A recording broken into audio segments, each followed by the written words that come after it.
Hello! If you have been watching my channel recently, you may know that I've had my collection organized by brand, but today I sat down and reorganized it all by color. So I figured we could finally go through my collection and start swatching things out color category by color category. So today we're going to be doing all of what I consider to be my iridescent shadows, and then tomorrow we'll move on to peaches and oranges. So if you're interested in seeing all of the eyeshadows that I have bought as single shadows or depotted, then go ahead and keep on watching and subscribe.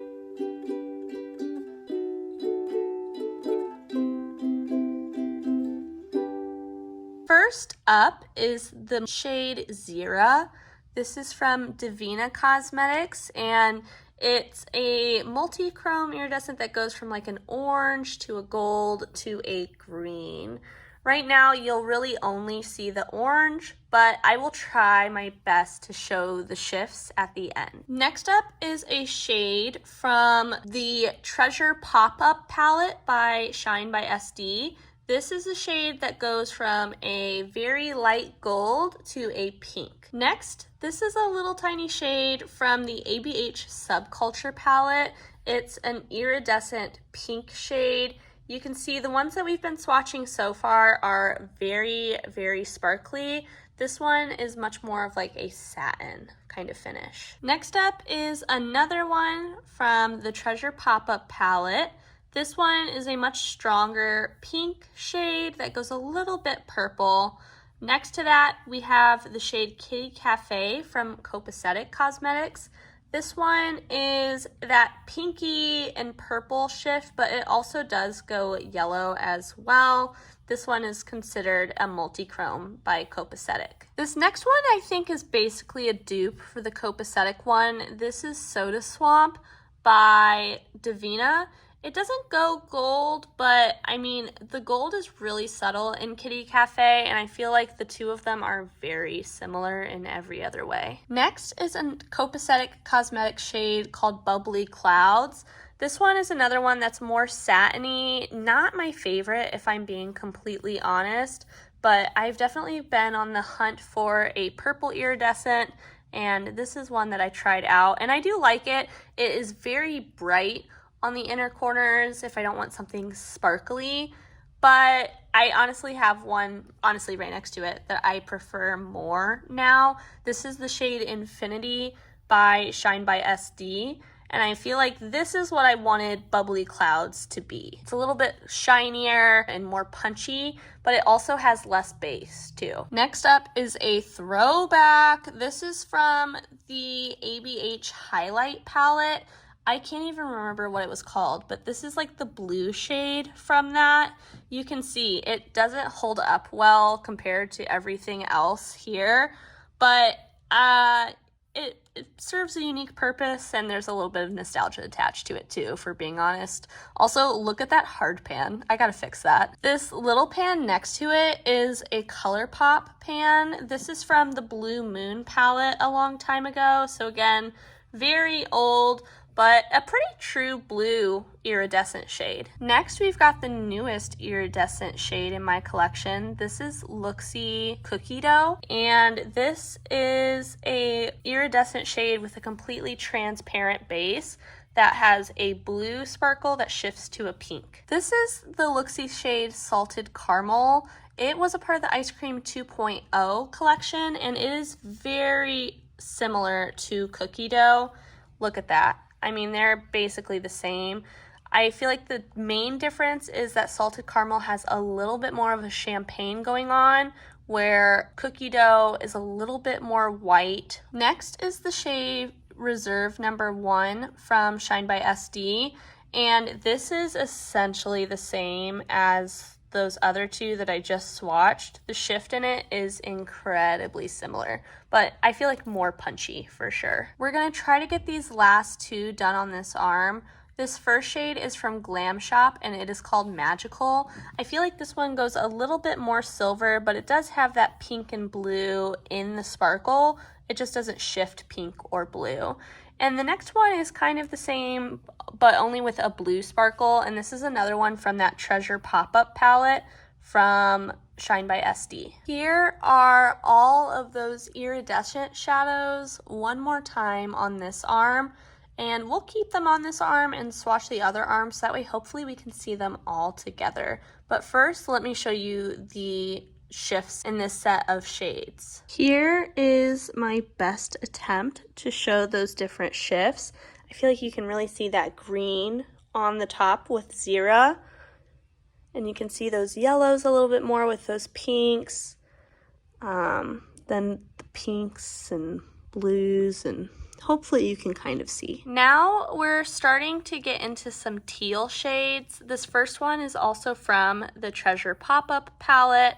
It's a little bit less sparkly, more shimmery. I'm not sure if you can see that difference in formula here, but a little different in formula from the rest of that palette. Still really pretty though. Next we have the shade Aurora from Clarity Cosmetics.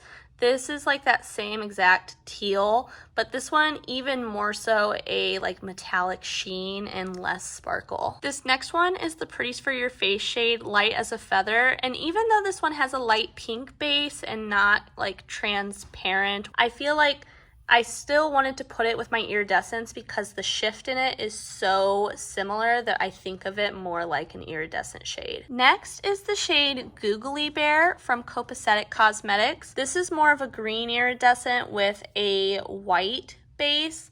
And you can see we're getting a little bit less teal and more green as we go on. Next is another shade from that Shine by SD Pop-Up palette.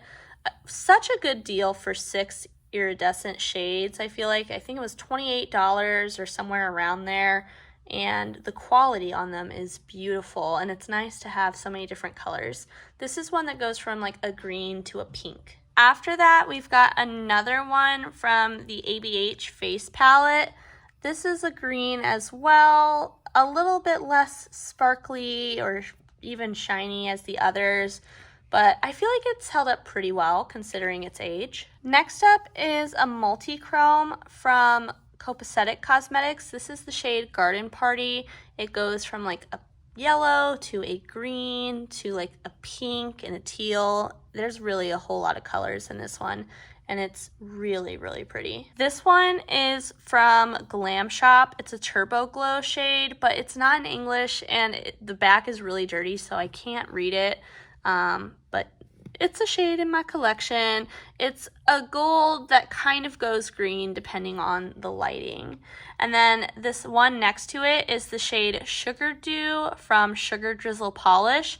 And honestly, it's really similar to that one that I swatched from Copacetic. You know what? I'm going to go ahead and switch these two just for my own sake and my keeping track of things and putting the colors in the right order. Now getting into the last few of my iridescent shades. This is a yellow iridescent shade Deep Hotted from the Chocolate Martini palette from Glam Light. The one next to it is the shade Halo from Give Me Glow. Very similar color, but more of like a shine and less of a sparkle in that one compared to the Glam Light one. Next is the last shade from that Treasure Pop-Up palette from Shine by SD. It's another yellow shade, very, very sparkly. A little less bright of a yellow than these two as well. Then I've got a Colourpop shade. This is from the Going Coconuts palette. And I feel like you could argue that this is a white, but there is like a golden sparkle in it. And so I figured I'd put it here. I thought it fit well here. And then last but not least, we've got one more white to gold iridescent. This one, definitely the least shiny or sparkly out of them all. And also something like weirdly a little peachy about it too. Here are all of those shades again, and like before, I'll try my best to show you the flips. Here is my best possible attempt. I feel like you can really see the rainbow in that Sugar Drizzle shade. It's looking really, really nice, but definitely not worth the price of that shadow. I have a brand overview on Sugar Drizzle. If you want to see it, I'll link it below. But there you are. Here are all of my iridescent shades all together. I'm really happy with the representation I have in iridescent shades. I've got a good amount of purples. I was on the hunt for a long time for a true purple. I've got some blues, one orange, a few pinks, some greens and teals, some yellows. So I'm pretty happy with that. And I really enjoy these for different reasons, but I find that there aren't any I don't use at all. And yeah, I hope you enjoyed looking at my collection a little bit. I'll see you later to go over some of these peaches and oranges. Until then, I hope that you stay safe, stay healthy, stay happy. Bye!